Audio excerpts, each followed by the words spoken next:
Hello, everyone, and welcome to Conversations with Cheryl. I am your host, Cheryl Lacey Donovan, and we are so glad that you decided to join us here today. We are excited about today's guests. We will be having a conversation with Chastity Sonier. Chastity, welcome to Conversations with Cheryl. Thank you, thank you, thank you. Welcome, thank you, and thank you for having me. Absolutely, absolutely. So, to get started, why don't you let everybody know a little bit about who you are and what you do? Well, again, my name is Chastity Sonier, and I have about three organizations that I have my hands in. One is, of course, I work closely with Cheryl Lacey Donovan with Restore Her Movement, and I oversee the youth segment program for her organization. And I'm also the founder and president of Seraphine Action, which is a nonprofit organization that is dedicated for efforts to help single and married mothers. And also I have my own business called the Raw Hidden Process. And basically, though that organization is basically to teach and to empower, to embrace, and to motivate entrepreneurs, mommypreneurs, corporate women in their space in who they are and where they need to grow. Okay, so where did the raw hidden process come from? What inspired you to create that? Really, that came from a couple of things. It rooted back into like 2015. I had started to think about a consulting company, and I formatted that in 2017 called RBC Consulting Firm. And through that, the raw hidden process came through development, life experiments, and things of that nature. And so when I was thinking about the consulting part and what I wanted to break out through life experience, I was like, as a woman, let's just be raw, let's be real, let's be authentic to each other. And it just developed from that. Wow, that's an amazing thing. So, what are some of the things that the raw hidden process offers? It offers empowerment affirmation. It offers a life coaching section and also offers leadership training. So basically, the empowerment is basically if you want to bring me onto your platforms, I basically perform and provide empowerment speaking. The life coach basically deals with coaching. Whatever area in your life, I'm specialized in purpose, mindfulness, employee performances, life coach, a very broad perspective on life coaching and getting people where they need to be and in their life. The leadership training comes back from my background in corporate America. Basically, I am there to help small businesses mostly, and as well as corporations with the leaders or the employees that are aspiring to be leaders and how to build the morale and how to decrease employee turnover in their organization structure. Okay, so when you're working through the raw hidden process, what are some of the issues that you find are most prevalent across the board, regardless of who you're working with? People learning how to be authentic with themselves. Mm. Yeah, people battling self identity, Mhm. understanding where they are in life, where they want to be. Basically, I have with the raw hidden process, there's 14 elements that I deal Mhm. with people that have situations in their life, personal or professional. It's the fear, the shock, the hurt, the truth, the anger, the hatred, the melting but not broken, the reality of the situation, the healing of the situation, the forgiveness of the situation, the why, the trusting, the action, and now the living and loving unconditional. So each person that comes my way could experience all 14 of these elements, but some person might only experience 7 or may experience 1. And whatever that element that they're in, I try to help and guide and listen to them and see what directions they need to go in their life. Okay, so walk us through what a session might look like with you. How does that begin, and how would you walk someone through to try to help them become more authentic with themselves? Well, the first concept for my coaching sessions is mindful thinking and mindful listening. I'm not the person that's talking. So when you first do an interaction with me, I'm basically listening. Basically, for probably 2 or 3 sessions, it's all about you. It's not about what I think or me giving you that advice. It's literally you having a safe haven and talking. So the first approach is just me listening and allowing you to have that platform and that voice.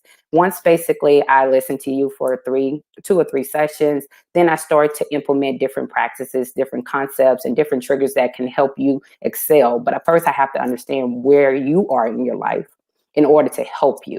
And it's not about my opinion or my reality. It's about what your reality looks like and how can I help you achieve those goals. Okay, awesome. So Seraphy in action. Am I pronouncing that correctly? You are pronouncing that correctly. Awesome. So tell us what that is about and what you guys do there. Well, that's my baby. That basically started when I was in college 20 years ago. So I have been working with that pretty much 20 years. And it's a Christian organization. That's the root of it. And it started from there. And it's a group of women that it has a support system. It supports mothers, it supports single mothers, but it started out supporting college students, women that were in college, supporting, because everybody in college, they're in different classes, social classes, economic classes. And sometimes when you come to college, you don't know where you fit in. So I formed that organization to help people find their identity, to find their place, to feel like they're part of something. So in the long process, 20 years later, we took the same concept and we formed a nonprofit, but we were looking at single and married mothers, because the young ladies that are on my team, we're now married and we're now with children. So we just took that concept and reprogrammed to where we are in life. So basically we help their mental, physical, financially, and emotional support system for women. So what type of projects have you guys done or do you have coming up that fall into those categories? Well, one project that we do, we have like a little talk show on Facebook Live called Chastity Sundays. And basically we hit different topics. Like tomorrow we're talking about human trafficking. We've talked about the struggles that mothers have within the community. We also have a program. We have a few programs underneath Seraphy in Action. We have a scholarship program for college students, especially focusing on college mothers or women in college, but it's open to all genders. We're not going to discriminate. But then we also have the motherhood. That's the support system. But the one that we are really like pushing is for the deaf and the hearing impaired. So we focus on 2 concepts with the deaf and hearing impaired: single and married mothers that are deaf or hearing impaired, or single and married mothers that have children that are deaf and hearing impaired. So basically, we're trying to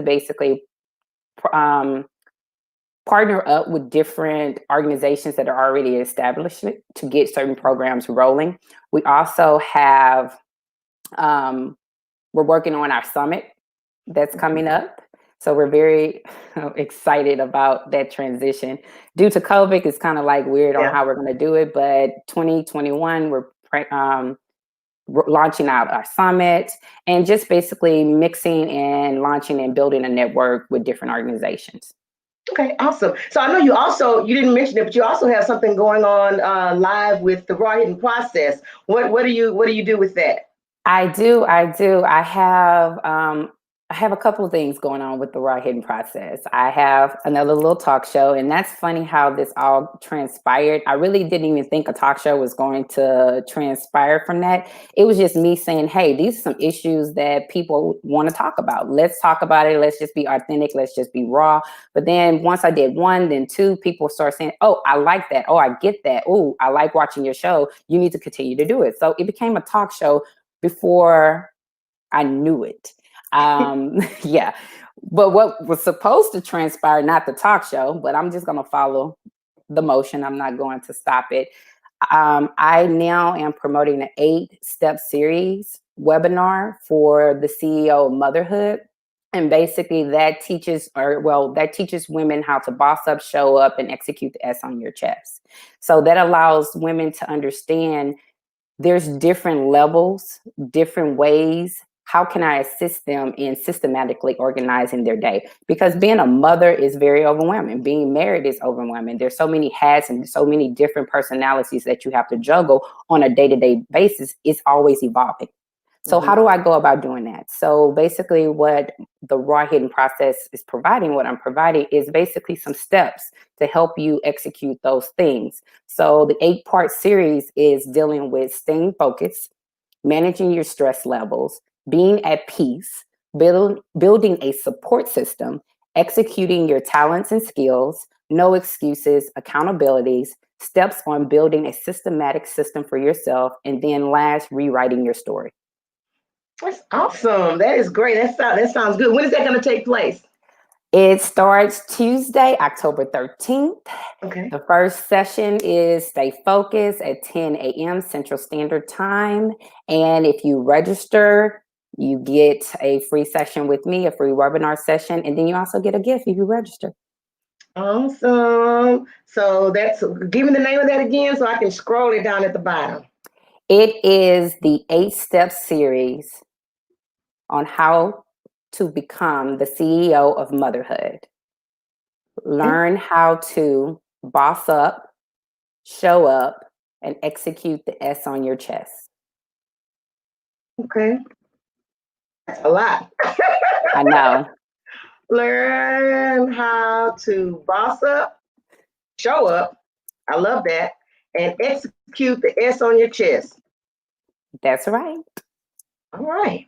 So I know also that there is something else that's forthcoming with the same name as the raw hidden process. I have some insights, y'all. I have some insights. I'm not gonna tell y'all how I know these things, but I have some insights. So tell us a little bit about that. I know that happened that Chastity is writing a book that's also called The Raw Hidden Process, and it seems to be coming along well. So give us a few tidbits, a few nuggets about what that's going to look like. Well, it's the first elements of the raw hidden process. And basically, it's about relationships and personal relationships that I have encountered and how they have shaped and molded me to be the person I have, the person that I am today.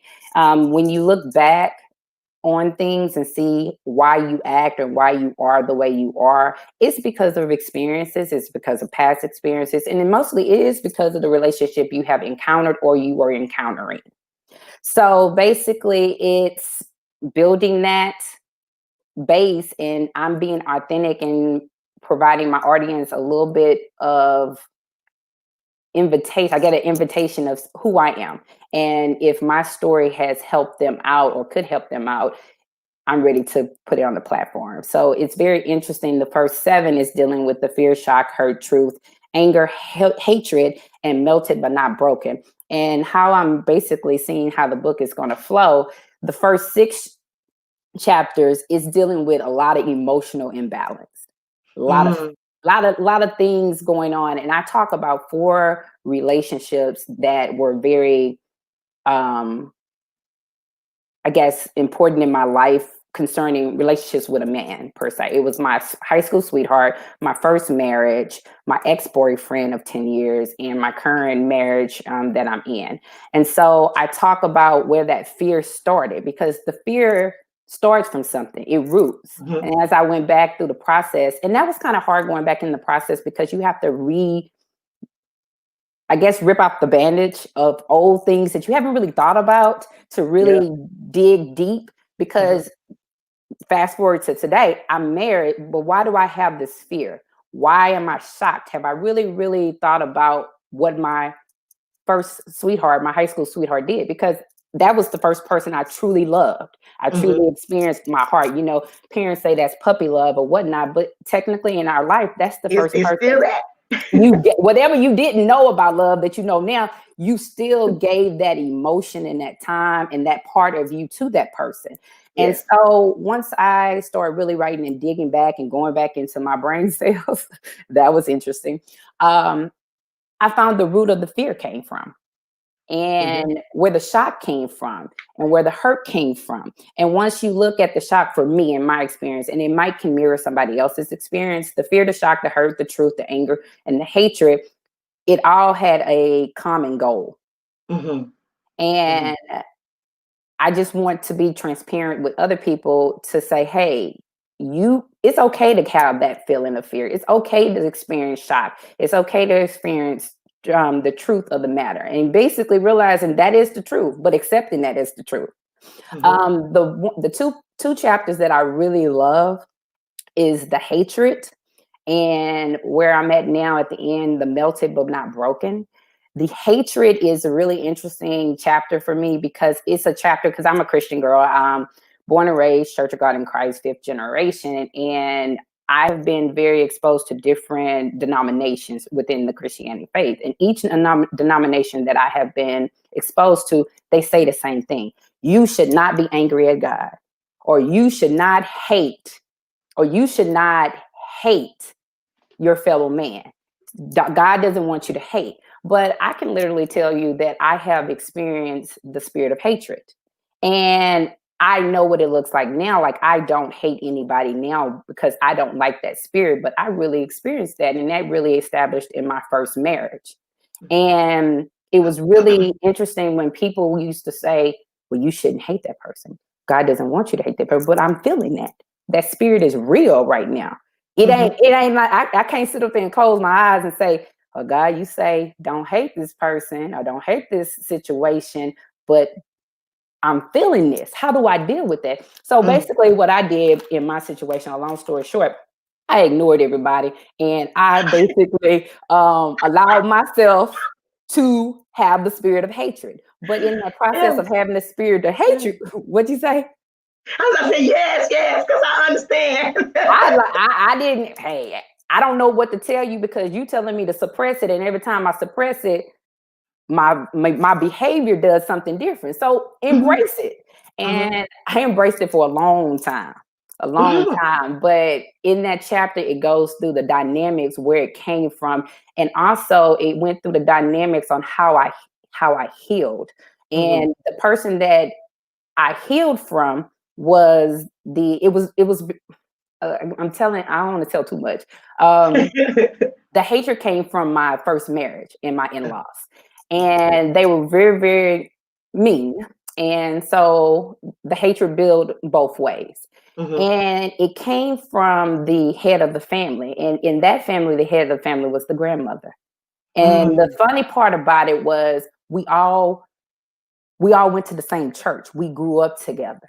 And so it was a mixture of church, people that you see growing up when you was 13 and you respected, but then now you're part of their family and they're showing a whole different behavior. And you like, but don't you sit up there and praise God and da-da-da-da. But what I had to realize, it wasn't just a Church of God in Christ thing. It was a people thing. It's a people thing. It's a people thing. It didn't matter if you was Baptist, Southern Baptist, Methodist, whatever. It was a people thing that if they didn't really cut for you, they could get kind of mean. And so the funny part, trying to make a long story short, I moved away. I married my husband. He went to Morehouse. We moved to Atlanta, and I stayed in Atlanta after we got divorced, but then I came back to Houston. And I came back to Houston and I went back to my home church. And I am a Sunday school girl. So I used to love going to Sunday school a lot. And so when I got back, I was like, oh, Mom, I need to get into a Sunday school class. And they had Sunday school classes my age, but they also had adult Sunday school, but I would never go. I would go to the mother's Sunday school class with they were probably 70 and up. The seasoned saints. The seasoned saints. And they was like, well, why don't you go? I was like, nah, I'm going to sit here with Mother Cooper. I'm going to sit here with Mother Jenkins. And Mother Jenkins was my ex-husband's grandmother. And he was raised by his grandmother. Let me put that caveat there. So Mother Jenkins was over the Sunday school class. And she was very shocked that I was coming. And I kept coming and kept coming. And if you know anything about Sunday school, they do like the banners and who has the most attendees and the money. And so I would write them a check for like $125 and they would win the banner. And that would really excite me that they was like, we won the banner for the week, yada, yada, yada. And then next thing you know, Mother Jenkins really took the time to get to know me. And she pulled me to the side. And this is now probably 10 years of me hating them. Yeah, wow. 10 years of me, 10 years of me not liking their family. And I had been divorced about 4 of those years. And she pulled me to the side and she said, "Sweetie, can I talk to you?" And I said, "Yes, ma'am." And she said, "I have to apologize." And I Mm, looked at her and I said, where is this conversation going? And she said, "I did not get to know you. mm, I wanted you to understand us, but I did not get to know you. And due to you coming into my Sunday school class and I'm listening to you and you're allowing us to impartake certain things in your life and the wisdom, and I see that you're doing it in the church, in the body, as well as in your life when you come back and tell your testimony. I have to apologize to you. You're a beautiful woman. I love you, and will you forgive me?" And wow. that was the breaking of me getting over the spirit of hatred Mm-hmm. and going into the next chapter, melted but not broken. Hmm. So I'm you know done. what? It's writing is cathartic. I don't care what anybody says. You know, putting stuff on paper is very cathartic. Right. And you're right. You have to get to the root because sometimes even for yourself, you don't recognize or understand why you're behaving the way that you're behaving because you haven't ever taken out the time to be kind of self-reflective and say, okay, well, why do I feel this way? Why am I behaving this way? Why is this particular thing triggered? We don't really take out the time to do that. And Great. that's why I always suggest to people journal, sit down and write, sit down and actually think about and be self-reflective so that you can understand why you're behaving the way that you're behaving or why you're allowing other people to treat you a certain way or why or what your role and accountability was in whatever the situation is.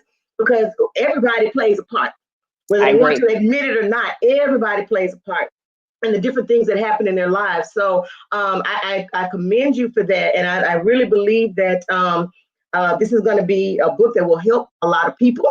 I think that it will be yet another piece in your arsenal that's going to allow you to empower people and to motivate them and to move them to better places in their lives. So I'm excited about what's going to happen with all of that. I'm just saying. And you need to, and we're missing a big part of that. Who is my publishing company? Well, see, I wasn't gonna say all that, but yes, Imani Faith Publishing will be publishing her book, y'all. We're excited about that. Yay! We're excited about that. We're getting ready as we get closer to actually getting it in my hands. We're gonna put out a press release and all of that to let everybody know that it's forthcoming and when it's gonna be actually released and things like that. But I'm really, really looking forward to that. So last but not least, as she said earlier in the conversation, the Restore Her movement is alive and well, and we're doing a lot of great things. And one of the biggest pieces of that is the Restore Her Youth. And Chastity has taken on the challenge of working with the youth. So Chastity, tell us a little bit about what's happening on that end of the world. Oh, wow. I am so excited about the Restore Her Youth. I am very just overjoyed Mhm. with the two young people that have stepped up. We have now youth ambassadors, Yes. Yes. Denzel Love and Lauren Deal. They're Mhm. very eager, they're very intelligent, they're very smart, they bring things to the table. And without them, we would not be the program that we are today.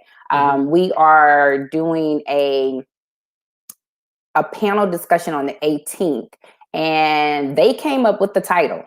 Wow. And they said they wanted to do it is challenges teenagers face, society's expectations and pressures. And they Wow. wanted to talk about that. So right now they're building their platform, they're building their questions, trying to figure that out. We also are doing, we're launching a summit that would be, I believe, November 14th. I think that's And right. we will be discussing unsilence, basically unsilence the youth.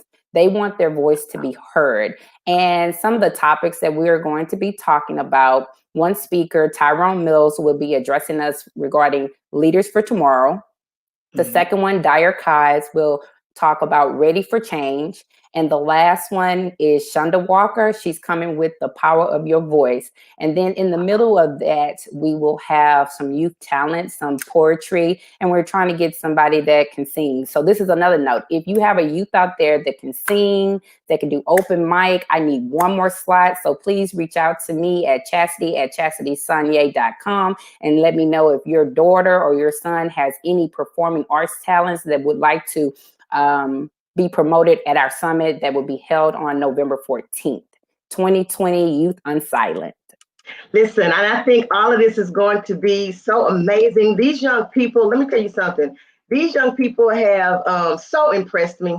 They have so impressed me. They're doing some really, really awesome things.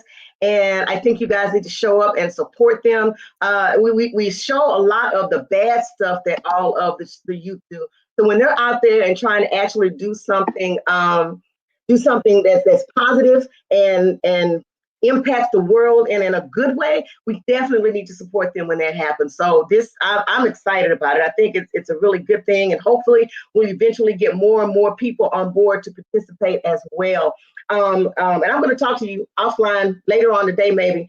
There's some things going on here in the Hiram Clark area, a resiliency project. They're actually having a youth something or other as we speak. I think it starts at 12 or something like that. But You might want to plug into that, because they have a lot of amazing youth there as well. Trying to give our kids something to do, something to look forward to, something to motivate them to show up big in the world, because we really, really need that. And like I said, we rarely have an opportunity to see the good youth, the ones that are actually doing something different, trying to make a change. And we silence them a lot. We push them to the side. Oh, no, you don't know what you're talking about. No, yeah, they have some good ideas, y'all. They have some stuff going on. I'm just saying, these young people are really, really gifted, and they're really making a difference.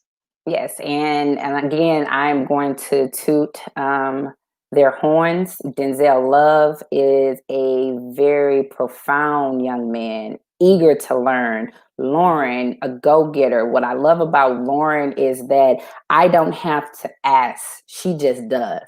She texts me, "Good morning, Miss like this morning, like at 7 o'clock in the morning." I say, "See, she on my note." That's something I do. I be texting people at 4, 5 o'clock in the morning, because the grind, I put on my Facebook the other day, the grind is 24/7. Hey, when it pops in my mind, if it pops in my mind at 3:30 in the morning, sometimes I might be up, sometimes I'm not up. It's just what God has told me to do. So what I love about Lauren, 6 o'clock, 7 o'clock in the morning, this morning, "Good morning, Miss Chastity. I hate to bother you, but could you please let me know X, Y, and Z? Or could you please forward X, Y, and Z?" And I just laugh at her in a good way, is because I'm like, wow, I see that's me. And I get why she does it. Yeah. And I love that she just takes that proactive step. And for her to be an 8th grader at Persian Middle School, and she's already initiating or implementing those systematic procedures in her life, I can just imagine when she goes to college.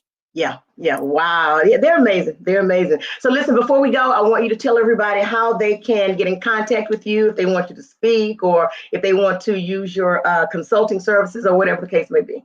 Okay, there's several ways that you can reach out to me. You can reach out to me via my email, which is chastity@chastitysonier.com, which is scrolling at the bottom. You can also visit my website at www.chastitysonier.com. You can go to any one of my social media platforms. I am on Facebook, Instagram, and LinkedIn. And you can always get in touch with Miss Dr. Reverend Cheryl Lacey Donovan and get in touch with me. She knows all my information. I got all the information, y'all. All the information. And I don't know if I said that so fast, but basically, if you go on any social media platforms and just put my name in there, it'll pop up. Okay, yeah, because we also have it. I typed it on as a banner, and we put it in the comments as well in the group. So hopefully everybody will see that. And we want to thank you so much for joining us today on Conversations with Cheryl. We're looking forward to all of the amazing things that you will be doing in the very near future. We want to, y'all, make sure you support Chastity, the Raw Hidden Process. I think that's on Sundays. And she also has this Therapy in Action that they have. look her up, y'all. Look her up. You can find out all the stuff that she's doing, because she's doing a lot of great things out there. And listen, those conversations are raw. Those conversations are good. I've had an opportunity to chime in and look at a couple of them live, and then a few of them I had to go back and look at, but they are all on point. Y'all need to get out there and, yeah, go ahead. Tonight it's about domestic violence, Okay. and it's a few of them, 3 of the women, they have experienced domestic violence, and they have a platform and they have a voice. Please tune in. I believe tonight is going to be very powerful and very edification to each other, and healing. And I can't wait to hear them. And also in a couple of weeks, we're having Girl Talk Friends. How many of us have them? And then later in the month, we're having breast cancer survivor awareness. Okay, awesome. That is awesome. Y'all look her up on all of her social media, Chastity Sonier. And we want to remind you that the Restore Her movement is having their annual conference. It is going to be virtual this year. It's next Saturday, October the 17th. It will begin at 10 a.m. on Facebook Live. You'll be able to see it on all of my social media platforms, Facebook page, my personal page, YouTube, all of those places. We'll be streaming all over the place. And we have some awesome guests in the place. We have Minister Jackie Hill, we have Prophetess Erica Montgomery, and last but not least, Minister Ralphina Dotson. You do not want to miss this. Those 3 ladies are amazing, amazing, amazing. So join us next Saturday, 10 a.m. on my social media platforms for our October Restore Her. And it's 2020. I can see clearly. That's the thing. And listen, 2020 has helped us to see a whole lot of stuff more clearly. Let me tell you something. It's been real. It's been real. We should all see more clearly now. Chastity, again, thank you so much. Thank you guys for listening. And as always, remember that God can do exceedingly and abundantly more than you could ever ask or think, according to the power that works in you. Y'all be blessed. Bye. Bye.